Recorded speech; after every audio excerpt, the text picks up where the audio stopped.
I think there are some really key games here. I'm thinking Jacksonville early.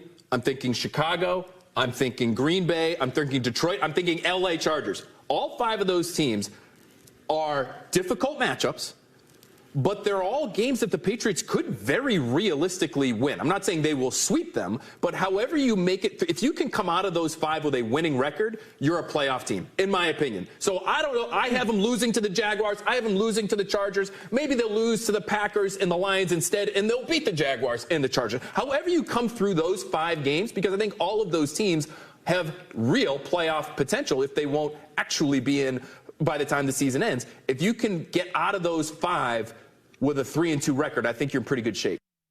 Chris is brought to us and brought to you by Premier Basement Waterproofing. Lots of rain yesterday, as you all know. Hot temperatures are coming for sure. And our friends at Premier are the only ones you should call for waterproofing, crawl space encapsulation, and the Santa Fe dehumidifier that will keep your home comfortable all summer long. So call 844-LIVE-DRY or visit premierbasement.net. And when you talk to Grace, make sure you wish her a happy 21st birthday tomorrow. Tell her it's what, Murray? Game over for water. You want to give that a shot, Michael?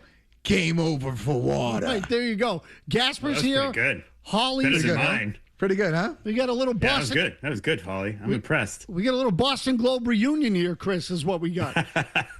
Me, you, and Holly. But again, Phil Perry there talking about what he thinks is a key stretch on the Patriots schedule. You have similar thoughts. I do. You know, obviously you look at the beginning of the schedule, right? And that's what stands out, facing the playoff teams, right off the bat there, that tough initial stretch. But for me, the stretch that ultimately I think is going to decide their season is what I've grouped into like an 8-game stretch that starts in Chicago with Thursday Night Football on the 22nd. And you look at this stretch I'm talking about, 5 of those games are away from Gillette Stadium, 4 in prime time, not a single 1 p.m. kickoff. It goes at Chicago, at Miami, Packers. Then you're going to Munich versus the Lions, bye week, at LA, Sunday Night Football. You come back, you face the Bills. And then Vikings on a short week, which people might be like, well, why is this stretch? Why are you talking about the Vikings? I'll tell you why. It's a short week coming off a very emotional division game. Kevin O'Connell is a good coach, and so is Brian Flores, the defensive coordinator. He blitzes as much as anybody in the NFL. And so you have a short week with your offensive line to prepare for that defensive scheme. And he's someone who coached here and understands your offensive scheme. That's a little bit of a trap game. And then after that, it's Kansas City on a Monday night. So when I look at that stretch of 8 games, I think that sort of will define their season. And that's a stretch where you could be looking at 3-5, 2-6 if it doesn't go well. So that's a very, very difficult stretch, I think, when you look at it overall in terms of the travel, in terms of how many times you're on the road, the opponents that you're playing, the different days you're playing, the different times you're playing. That is a very, very arduous stretch, and I think that will be the one that ultimately defines their season and how good they are and whether they can get to double-digit wins or not. Are they a playoff team, Chris? I think they will be. You never quite know what it's going to take to make the playoffs, right? But I think they're a 10-win team. I would say 10-7. I know that's a very popular prediction.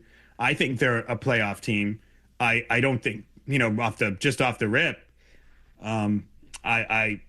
I think they'll have a hard time maintaining the AFC East division crown. I think that will go back to Buffalo if Josh Allen is healthy, just because their schedule is very difficult. And there's a lot of not only good opponents on there, but again, a lot of variance in terms of where you're playing, when you're playing, the times you're playing at, even on the days you're playing. And the other thing I'd say, just outside of, because we all get geeked up, right, about the schedule release, but we already knew the opponent. So take the permutations of the schedule out of it, which we now know. The reality is they're going to get approached differently than they did last year. Last year, I think they caught teams by surprise. Last year, they were the hunters. This year, they're the hunted. And how do they respond to that? Like, teams are going to look at it and say, oh, man, the Patriots, we can make a name off ourselves if we beat the Patriots. It was a different deal last year, at least until the end of the year. It was a different deal. Now, suddenly, people look at you to some degree the way they look at when they play a Kansas City or a Buffalo in the AFC, where it's like, okay, we can make a name for ourselves as we go out and beat Drake May, Mike Vrabel, and the defending AFC champion New England Patriots. You know, I think we've all done this exercise of win-loss, and try to figure out how the Patriots are going to come out of this thing. And I think I did something that maybe a lot of Patriots fans did, unless we're talking about the serious hardcores. And I gave them a loss on that Wednesday night in Seattle. Try the exercise, though, Gasper, if you haven't given them a loss with a win. Does that change the way you look at the entire season if the Patriots come out and beat the Seattle Seahawks on the road? Now, do you look at them not as a 10-win team, but as a 12 or 13-win team? I don't, Michael. It's a good point, though. But I don't, only because, just going back to what Bill Belichick used to say, that first game is the game that has the most variance. And obviously they would have a great deal of motivation to go and beat the Seahawks after that Super Bowl. And Seahawks are breaking in a new offensive coordinator, right? Because Clint Kubiak's not there anymore. And so there'll be some change. They don't have Kenneth Walker anymore. So, we'll all tie it together and say it's a continuation, or it's a Super Bowl rematch. It's revenge for the Patriots. But, I think the Seahawks are a little bit of a different team. I think the Patriots will be a different team too, right? We all expect A.J. Brown to be out there. But because it's week 1, I think if it were week 4 or week 5, maybe I'd feel a little bit differently. But I think because it's week 1 and you can have so much of the variance and sort of how teams play, and there's so much unknown going into that week that and I think, I'll say this, I do think Seattle, I think that's a winnable game for the Patriots. I don't just automatically chalk them and say, well, that's a loss. I think it's a winnable game for them, but it doesn't really, it's not going to cause me, winning that game won't take me from 10 to 13 or 10 to 14, because I think their schedule overall is challenging, unless you're going to be in situations like you were last year, where it's you're going to have to face Joe Burrow. Oh, well, now it's Joe Flacco.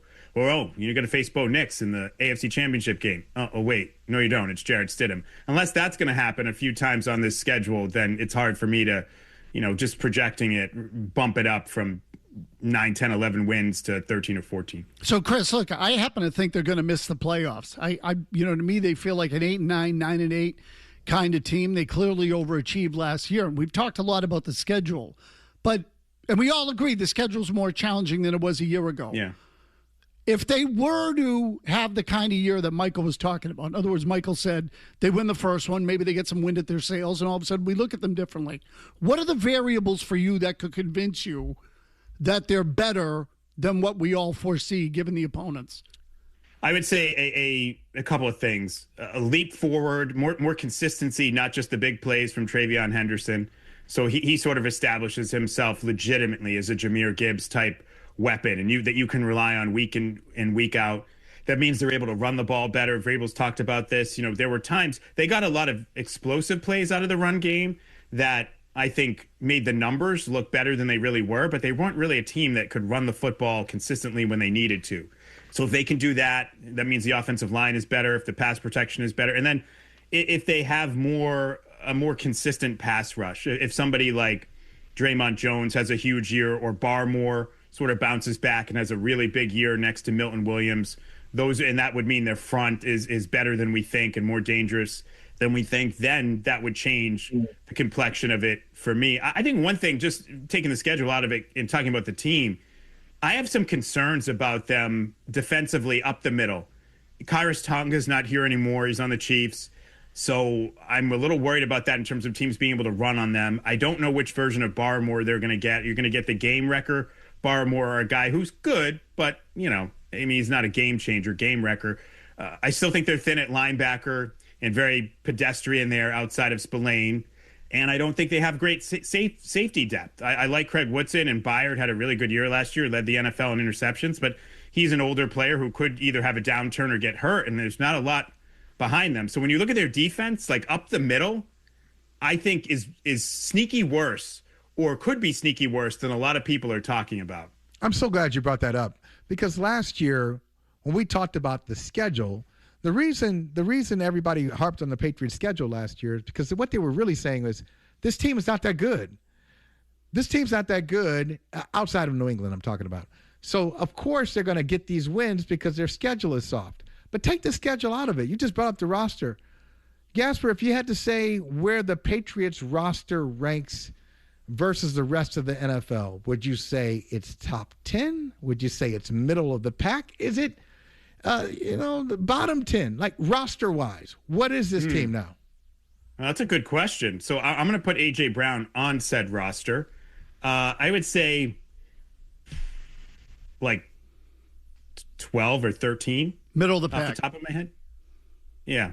Yeah, like, I think it's middle of the pack. It's outside the top 10, but like upper half of that next tier, of that middle tier. That's what I would say off the top of my head. And that's actually pretty. I was going to say, if that's the case, and I think I agree with you. If that's the case, wow, how did we get here? Because if you had asked me that question this time last year, before we knew about 14-3 and going to the Super Bowl, I probably would have said in the 20s somewhere. Me too. 22, 23. So how do we get there? Is it just the ascension of Drake May? Is it you look at some of these guys that they brought in and you value them that much that you say, all right, they've gone from the 20s to the teens? Yeah, I would say ascension of Drake May, the quarterback, makes a big difference. You know, I'm a guy, it's a quarterback league. The draft they had last year, again, bringing in guys like Travion Henderson, what they did in free agency last year, Milton Williams. Milton Williams is a big one. Yeah, Milton. Yeah, Milton Williams. I mean, Milton Williams and Drake May. I mean, that'll push you. Those two right there, two anchors, two pillars. Absolutely. Yeah. Gonzalez taking yet another step on defense. And then this year, bringing in Romeo Doubs, and again, I'm assuming A.J. Brown. So that's how, in my mind, you get from what we felt. And look, nobody was bigger on this roster is not very good, and how much can you expect from this roster? And obviously, I was wrong before last year than me. I mean, I still thought the roster was the biggest issue. I thought Drake would be better. I didn't think he'd be an MVP. I know he finished second, but he easily could have been the MVP. And then the draft class, I think, really was good. It was impactful for them. So they were able to very quick. But look, all last year, all the way through, in fact, including even after the Super Bowl, I forget exactly what the quote was, but Vrabel was like, we're 367 days into a program or something like that. And even last year, he'd say, remember at the trade deadline, we have a responsibility to build this thing the right way. Like even last year, if you talk to people over there, they would tell you this isn't a finished product. And I still think in year 2, it's still not a finished product in terms of what they're trying to build. All right, Chris has got thoughts on a lot of things. I know he wants to get to Jaylen Brown, the potential acquisition of Giannis from the Bucks. We're just going to start with Giannis, Chris. We're going to leave it there. He even has some thoughts on the Red Sox that we'll get to here. So don't go anywhere. A lot more from Chris Gasper coming up on Felger and Maz. Go back to the phones for the 5 o'clock hour, Maz, unless you have a fresh thought for us. God, no. Felger and Maz, 98.5 Sports Hub. Early in the season, there's a ton of storylines to tell. We really have a large variety of teams spread out those primetime windows throughout the early season. There's kind of an inflection point around the middle where it's less around, the storylines from the offseason kind of die off. And we're talking about the actual regular season, and we have a little bit more emphasis on playoffs and division races and teams competing for the first overall seed in their conference. And that's really what helps us predict teams we think will be good, kind of looking at a lot of betting data and whatnot, win totals, odds to win the division. Like I said, we want our biggest games and biggest windows. And the thing that we want is to have our big division games or conference games later in the season. So that's something where it definitely helps. He's one of the 2 NFL schedule makers in the league office.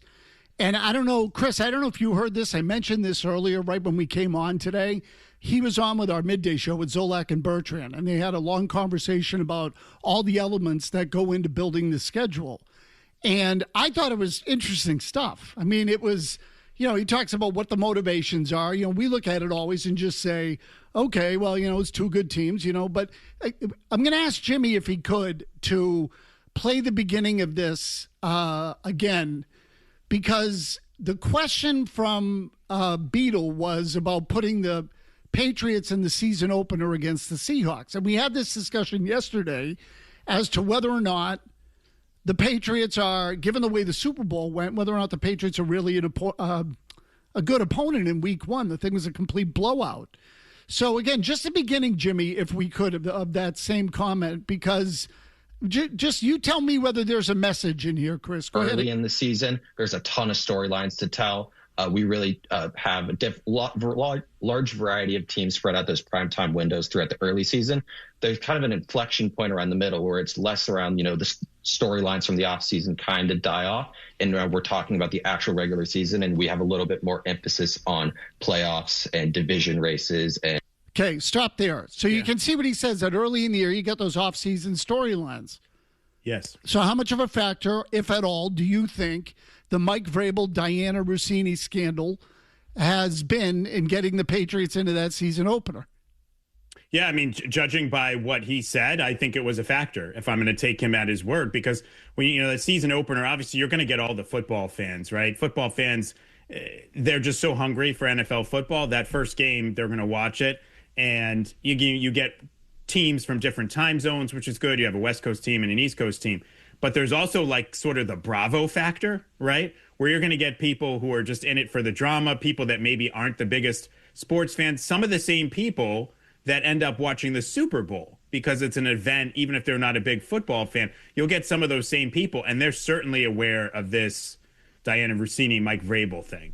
And maybe that's sort of part of it from a rating standpoint, is that you're pulling in people who are watching this as an event. They're watching this as a curiosity. They're watching this because they go on TMZ all the time, versus the football fan who is going to watch the game. Whether it could be Seattle and anybody, and they're going to watch the game. So, Chris, as I think, I'm sorry, no, go ahead, Tony. Yeah. But as I think more and more about this, one of the storylines of the Super Bowl last year, like, I wonder if you're in the NFL office, I wonder if they're looking at it saying, I don't know how much I believe in either one of these teams.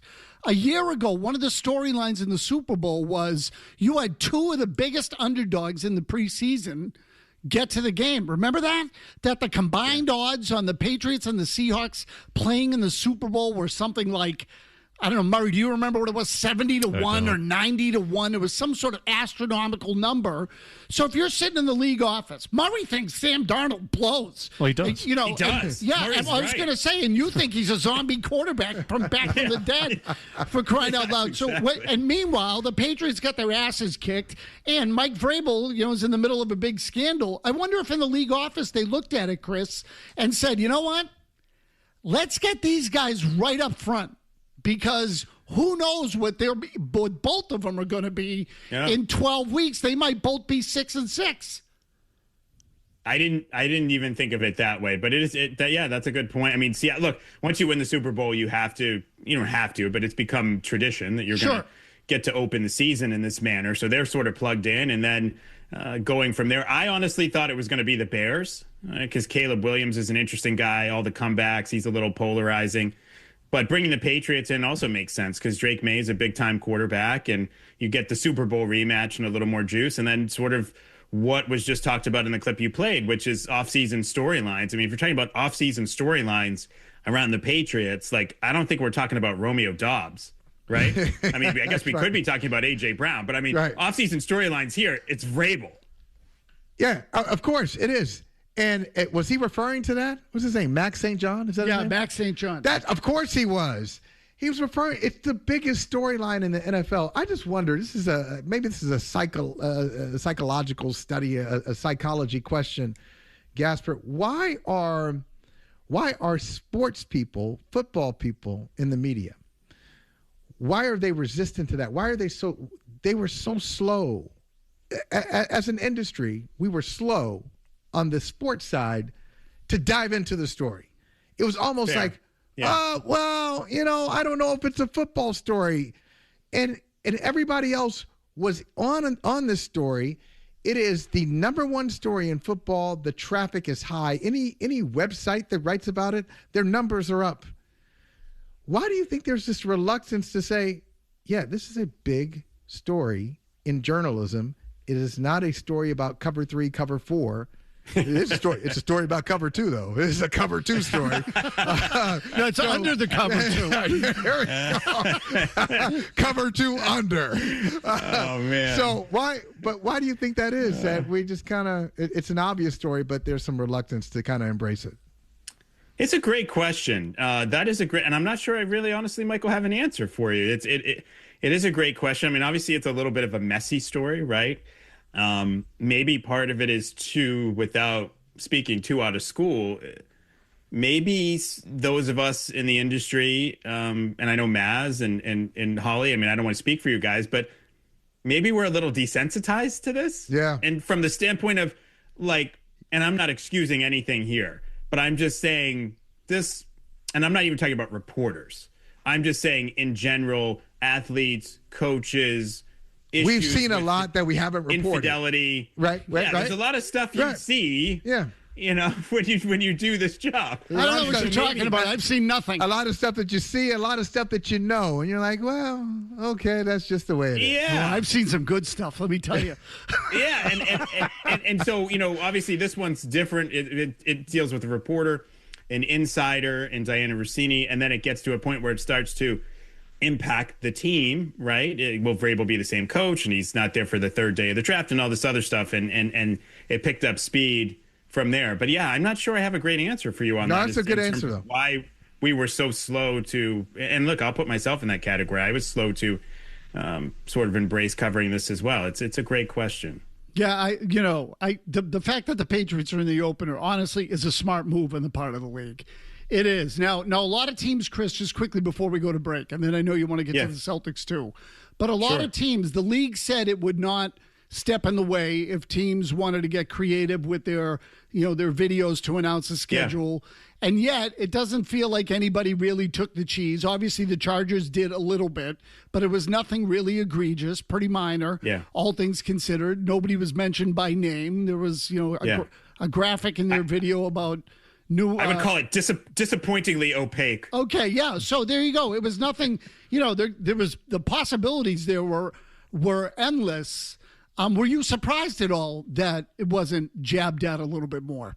I was, and I got to go, Big Jim Murray's kind of my guide. He's like my Sherpa on this stuff because I know he looks at all and, he sends me the ones that are good and I trust his judgment. And so I asked him last night, because I was at a dinner with some friends and I asked him last night, I was like, hey, did anybody take a shot? And he was like, no, not really. And he sent me the Chargers thing. I had to watch it 7 times, no lie. Then I had to go read stories about it.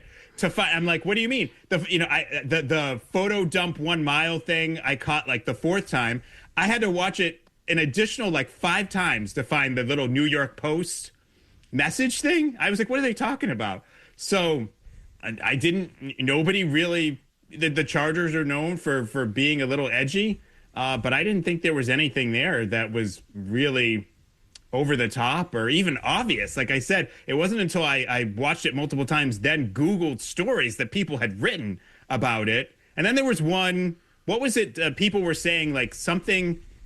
Oh, people were initially trying to claim that the nothing to see here thing was about it, right? That the wild card, it's because it's like for people who haven't seen it, it's like, they have it as like a racing game, right? Cupcake something. Yeah, but it's Halo. It's a part of Halo, which is a game from 25 years ago. Even that is they like, missed. Why are? Yeah, I they thought just missed the whole thing, Chris. I got the references only because people pointed them out online. But even after watching, I'm like, this is all too vague. And like Maz said he felt bad for not getting it. I'm like, don't feel bad. Most normal people don't have any idea what the hell's going on in that thing. I didn't get it. But Murray, you know what I'm saying, right? That initial reference, people were saying that the initial, what it was like, nothing to see here, skip. Yeah, that's a self-deprecating shot that they take at themselves. Correct. Because they're part of the cupcake schedule of last year. Yeah, because it was the wild card where they lost to the Patriots. But I saw stories where people had to go back and put corrections at the bottom of them saying, we originally wrote this was a shot at the Vrabel and the Patriots, but it turns out it's self-deprecation from the Chargers saying we lost to them last year in this round. So people were looking for it so much and couldn't find it that they were taking things that weren't part of it and applying it to it. So that's sort of my point about it being, like you said, some very, very like nebulous allusions to it. Yeah, I wanted someone to go full heel. Make your schedule release video like an episode of Maury Povich. Week 1, Pittsburgh, you are the father. Raiders coming home early from work to catch us at home. Ooh, scandalous. But no. I thought there might be like at least somebody, maybe there'd be something like Sedona background or maybe very good. That's good. Interlocking hands, so maybe it's like a Chargers player interlocking hands with the Patriot player or something like you think there'd be something like that. I mean, so much material. The Tribeca bar. We got a Tribeca bar. We got a boat. I mean, come on. You got a lot of stuff that you can work with. I was hoping there would be. Nobody really touched it. Yeah, I was hoping there would be. Like, Yeah. You can always use the material. They let that one go pretty easy. All right, I know Gasper wants to get to the Celtics, too. So, Murray will get you caught up on headlines. Chris has a lot to say on the Celtics. And I want to play for him a comment that Miles Turner made on a Jimmy, you said that to me, right? A podcast? What podcast was it, Jimmy? He was on with Brianna Stewart. This was great. What a rip job. It was terrific. It's tangentially related to the Celtics, but we'll get to that as well. But I do want to get to his thoughts on Jaylen Brown. Here's Murray. Felger and Maz continue on the Sports Hub. I take full accountability. We definitely 100% could have used JT out there. I get it. Like, I understand like his body and how important that is. But I take full accountability, honestly. We had everything that we needed to win, and we just came up short at the end. And it just gave me more motivation to get back to work. I still feel like I'm getting better. Like, I know people think like this is the best version that they've ever seen Jaylen, but I feel like I can level up even more because my mind is that strong, my will is that strong. So I plan on like really breaking down the details of like other aspects of my game and going into the summer to get even better. Because I take accountability though. You're right, bro. I could have had 40 and helped us win. I could have got a couple extra rebounds. I could have, had one or two less turnovers or whatever the case may be. So at the end of the day, I think that's a good take, bro. So you're right. Go ahead, Gasper. Yeah, I mean, that was sort of the second live stream he did. It wasn't this week, it was last week, but it was the second live stream. And I just feel like that bite didn't get as much play as some of the other stuff he said, where people were saying he's kind of dodging accountability for them losing that series and losing Game 7. So I thought that was relevant that he said, yes, I take full accountability. And also the way he addressed Tatum's injury, I thought was notable, basically saying like, yeah, we could have used him. It wasn't like, oh no, thank God he was out. It was like, we definitely could have used him, but I understand, why he didn't play. So I think that dispels a little bit of sort of the idea of, a rift between those two guys, which I don't think exists. So I thought that was a notable one. Kevin Majori actually cut that for us last week when I was on Felger and Maz. We just didn't get to it. And I haven't really heard it. I haven't really heard it otherwise on the station or in general in media. I've heard a lot of the other quotes. Do you think, Gasper, that Jaylen Brown has said anything that makes you believe he's got to go or they have to be separated? It can't be Tatum and Brown anymore. Is there anything that he said you say, okay, well, that's it. That's a wrap in Boston. Now we're moving on. No, Michael, I don't. And I'll say, look, maybe the context and the framing of what he said about and doubling down on this being his favorite season, you sort of have to read the room, right? And I don't think that came across, and the timing of it was bad. It didn't come across the way he thought it would or wanted it to. And I wouldn't have doubled down on it in the same way. But I also say, like, and I was having this conversation with Jimmy Stewart off the air, saying something is your favorite season, that doesn't mean you're discounting the championship. For example, just the context of it. This year, the expectations for this team were low. The expectations for Jaylen Brown as the one were low, to the point that one of his former teammates, one of the reasons he was like, let me get out of here, besides money, was, I don't believe in this guy. So you have that versus 2024. That team was a super team. The expectation, they didn't exceed expectations. They met expectations. The only way that season could be a success was for it to end the way that it ended. And so that's a little bit of a different experience. It doesn't mean that you value a season where you don't win the championship more, but you might have enjoyed it more because you actually exceeded expectations. And that was enjoyable for you. You proved something to people, which was also enjoyable for you, versus another season where I felt like 2024 for both Tatum and Brown, and really a lot of people in that organization, were they happy they won the championship? Absolutely. Was there joy? Absolutely. But you know what? I think overall it was just like a relief. Like, we finally got over the hump. Great.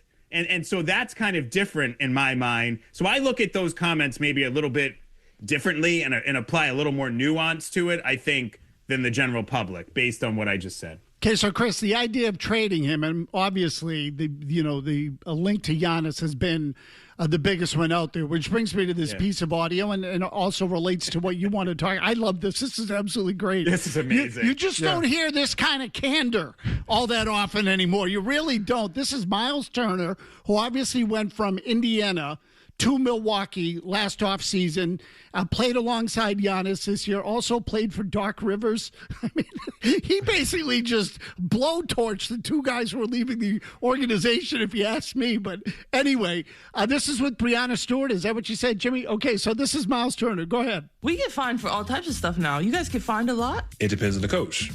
So Doc Rivers, he didn't find anybody. Guys were late all the time. Guys were, showing up to film whenever they wanted to show up. Guys were missing meetings. Like, it was one of the craziest things I personally ever experienced. We literally, if the plane took off at 2 o'clock, we weren't leaving until 4:30. I'm being so serious, bro. It was crazy, dog. Guys were an hour late to the plane. It got to the point where I knew not to show up until like an hour after they said the plane was taking off. It was crazy. So who's the teammate that's most likely to be late? Well, all of yours, obviously, because nobody gets fined. Giannis is going to show up whenever he wants, really, I think that it's kind of just came with the territory at that. And once I kind of saw what was going down, I was like, hey, man, more power to you. They ain't going to find you. Do what you do. It's fantastic. Oh, that's unbelievable. I think, great. Again, and Jimmy loved the cut because obviously he sort of jumped off the Doc Rivers train a long, long time ago. I'm not sure if he was ever really on it. But, wow, talk about just absolutely blowtorching a couple people, Rivers and Giannis. Didn't find anybody. Oh, my gosh, wow. One guy didn't find anyone. The other guy ran the team and didn't give a crap. Holy crap. Chris, go ahead. Yeah, so that, there's that made news, was obviously on ESPN, that quote from Miles Turner. And to me, it applies to the Celtics from the standpoint of, I'm out on the Giannis trade overall for some basketball reasons, on the court reasons. I think he didn't mesh well with Dame Lillard. He's ball dominant. You're trading basically 2 years of age if you trade Jaylen Brown for him. But now you really can't do this based on what Miles Turner said, because do you think you'll have a championship culture or be able to win if your two leaders are always late, laissez-faire Giannis and low-key JT?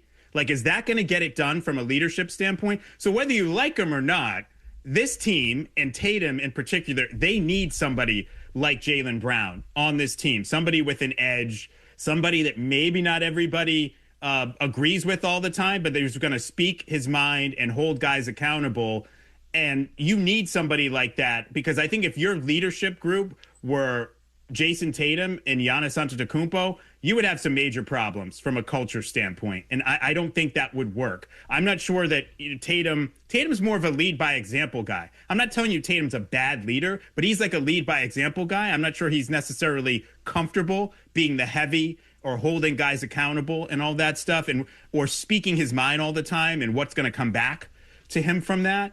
And you need somebody like that. And that's one of the reasons I think Jason Tatum and Jaylen Brown work. It's funny because they both sort of worship at the altar of Kobe Bryant, right? But neither guy on their own is Kobe.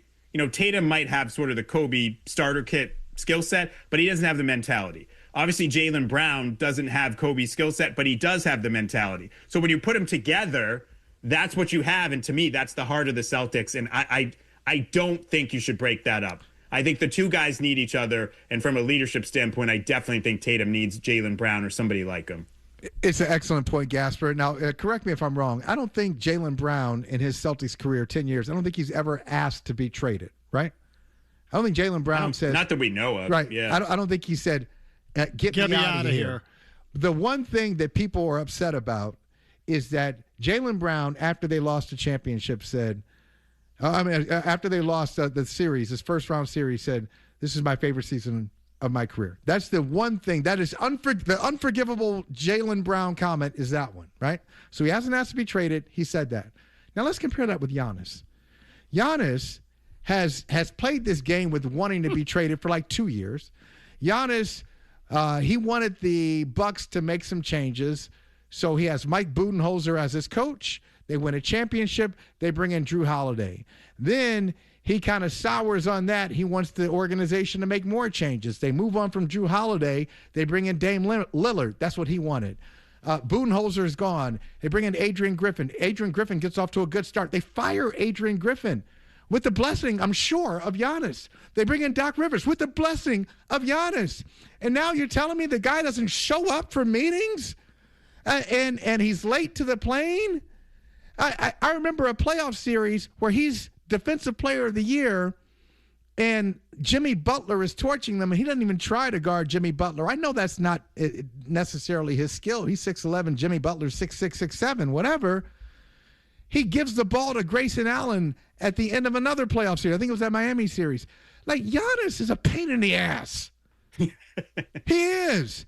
And so you mean to tell me you want – and I think it's not the fans. I think it's the Celtics. I think we got to call out the Celtics because they haven't knocked down these rumors.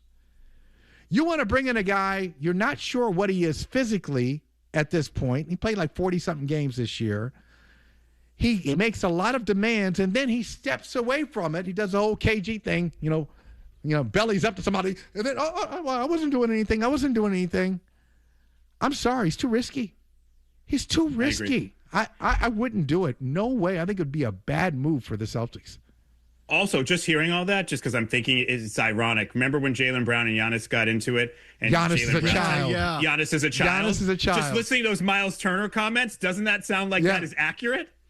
It does, yeah. Chris, I was just going to ask you quickly because I do want to get to the Red Sox with you as well. But what if Giannis was the third guy? What if under some crazy scenario they were able to make the deal without giving up Brown? So it's Tatum, Brown, and Giannis. Would you do it? Yeah, I think at that point the risk is worth the potential reward. Now, again, I don't really see Giannis embracing that role. I would be curious to see how people would respond to Giannis not embracing his role relative to how they respond to, or at least striving for a greater role relative to how they respond to Jaylen Brown striving for a greater role. But I would say, let's see if we can do that. And if it works, you'd be asking a lot of Joe Mazzulla. And if anybody would appreciate that, it would be Brad Stevens for his time trying to juggle, Kyrie and, Gordon Hayward. Not that Gordon Hayward's high maintenance, but Kyrie and Gordon Hayward versus the Jays and Marcus Smart still on the team. He had a lot of egos there. And so Brad knows how hard that is. But like I said, I think that would be something worthwhile. But I don't see my understanding of everything I've read on this thing with the Bucks is that they're looking to get somebody back in return who is either a proven all-star talent, who's at that level right now, or somebody who is very close to it, like an Evan Mobley, and they feel like can go to even another level. In this scenario, if we just play the game, if it's Giannis, Jaylen, and Jason, which ball dominant guy is going to say, "No, that's all right. I'll do 20% less, not 10%. It's 20% because these are some of the most ball dominant players in basketball." When they are featured. So which guy, you want to talk about a sacrifice, which guy is going to say, I'm going to do a lot less to make this work? Well, I just don't see those three. Well, no, look, it's a problem. There's no question. I mean, the answer is they'd all have to do less. So we saw that with Garnett, Pierce, and Allen. Everybody's got to give a little. Except KG didn't want to shoot. KG was fine with it. KG was fine with it. And Pierce didn't really have to sacrifice anything. I mean, Doc's it was Ray. It was Ray who sacrificed Doc has everything. always said the one who sacrificed the most was Ray. And he will say that quickly and without hesitation. The one who sacrificed the most was Ray. Okay, let me ask you quickly, because when I saw this point in your email, I wanted to kiss you on the lips. Your first point on the Red Sox, go. Oh, my first point on the Red. Yes. So, look, it's astonishing to me the misevaluations we've seen from Craig Breslow with position players and some of these. And to me, that's the issue, not the manager. This is a guy who traded for Von Grissom, who told us that Tristan Casas was a 40-120 guy, who didn't sell high on Jaron Duran when you should have done that, who said Christian Campbell is essentially the poster child for our organization, paraphrasing, this is what it looks like when great player development and great work ethic come together, and gave him a contract extension they didn't need to give him.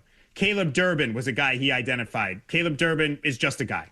Alex Bregman last year, not this year, but last year, he didn't want him. It was Sam Kennedy and Alex Cora who are pushing and politicking for him to bring in Alex Bregman, right? So he misevaluated that. We can argue whether he misevaluated Bregman now this year or not. I would say yes. So to me, this is the real issue for the Red Sox. It's not the manager.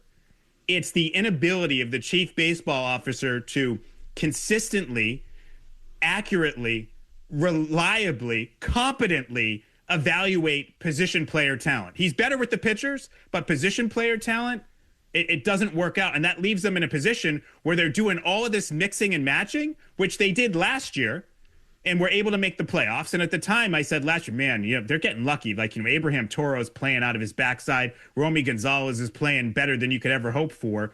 And they legitimately thought this year that they could come in and do all this crazy mix and match stuff. Chad Tracy's about to have his 15th different starting lineup in 17 games as manager. They're doing all this mix and match, and they thought they had a mid-90s win baseball team, according to their projections. I mean, that's wild to me. Chris, first rule in baseball, if you can't evaluate your own players, Pork City, pal. You're going to Bone Town. Seriously, that's it. You are boned. You got nowhere to go. I mean, and it's so true. They have effed up so many of their own evaluations. And I think he's even might have effed up a couple of the pitchers. Kyle Harrison looks like he might be able to pitch a little bit for the Brewers. And you traded him for that scrub playing third base who freaking looks like half the guys that played on my high school team. Oh, my God, it's unbelievable. It's so true. The biggest mistakes that you can make, and really in any sport, I mean, I focus on the baseball part of it because I've seen it up close. But the worst mistakes you can make are the ones on your own players. You got to know which ones are the frauds that you got to dump on someone else, like the Brewers did with you with Caleb Durbin. Murray, what was that online that the guy had when he called up about the Patriots? If you have to walk into the room saying, who's the tomato can, you're the tomato can. Yeah. Well, that's what it is with Craig Breslow. He's walking into the room saying, okay, who am I going to dump this bum on? And meanwhile, they're dumping Caleb Durbin on his lap. Oh, God, it's unbelievable. What's his best move? What is that? And I agree with you, Gasper. Just a misevaluation. What's his best one? Yeah, go ahead. No, I was going to ask you, what's his best one? His best move, and I'm going to tell you, you can say I'm being unfair, but it's not crochet, because if you go back and read some of the reporting from my colleague Alex Spear and others, it was Chris Getz, the GM of the White Sox. I think the quote was he thought they weren't serious in their offers to the White Sox on crochet. It was Mike Groupman, who had worked with Chris Getz, who got them back in to be able to pull off that deal. So I can't even give Breslow that. I would say best deal he's made, Carlos Narvaez? Yeah, maybe. That's a good one. Yeah, maybe. Aroldis Chapman. Yeah, maybe Chapman, too. Yeah, Chapman, that's a good one. Chapman's a good one, Murray, too. those are the two that popped into my head. Yeah, Chapman's probably the best one. Yep, it's probably those two. Chris, nobody wanted Chapman. Remember, Chris Russo was like, this guy stinks. He probably didn't watch him. But that's to his credit. Nobody wanted him, and he signs him to some real money and puts him in a high-profile role, and it's worked out perfectly. But on that point about the high-profile role, Holly, I will say when they signed him, they didn't sign him to be the closer. Justin Slayton was the closer to start out. And the evidence and then on the record is really about the first game. Yeah, he was like a late-inning setup guy lefty. They didn't say like, Aroldis Chapman, we think. And remember, Chapman hadn't closed for like 4 years at that point. That's right. Give him credit for the move. But the original plan was not coming out of spring training, Aroldis Chapman is our closer. It was Aroldis Chapman is our setup guy. Justin Slayton's our closer. No, Chris is right, though. The evaluations from Breslow and his staff, whoever those dorks are, he's been wrong so many times, he should be in talk radio. Like, really, the guy should host his own show. Holy crap. Chris, we kept you a couple of minutes late, but you probably owe us a hell of a lot more anyway. So thank you for the time. You got Gasper and Murray tomorrow, right? Yeah, 11-2. I'll see you then, Chris. Oh, all right. Oh, I didn't know. So you're not keeping me then? Are you keeping me or not keeping me? No, I said I think I've already kept you a couple of minutes later. But don't worry, Chris. Like Doc Rivers, we will not fine you for that. Oh, thank you. I appreciate that. I'm a player's I producer. Appreciate that. I should have let you go. I should have let you go. Go ahead. If there were fines for being late at 98.5, I would be a pauper. I would have no money. So yeah, fair enough. I was supposed to let you go at 4:55, but anyway, Chris, thank you as always. Have a good weekend. All right, thanks guys. Good to see you. Okay, See you. Murray will get you caught up on headlines, and then listen. I've been really negligent with the callers today. I get all these good people to talk to: Hawley, Gasper, Murray. Murray just wants to get the hell out of here. Don't let him kid you. It's Friday. It's Friday. Clock watching, baby. Murray will get you caught up on headlines. We'll come back. We'll be entirely caller-driven for the final hour. You know the number, 617-779-0985 on Felger and Mass.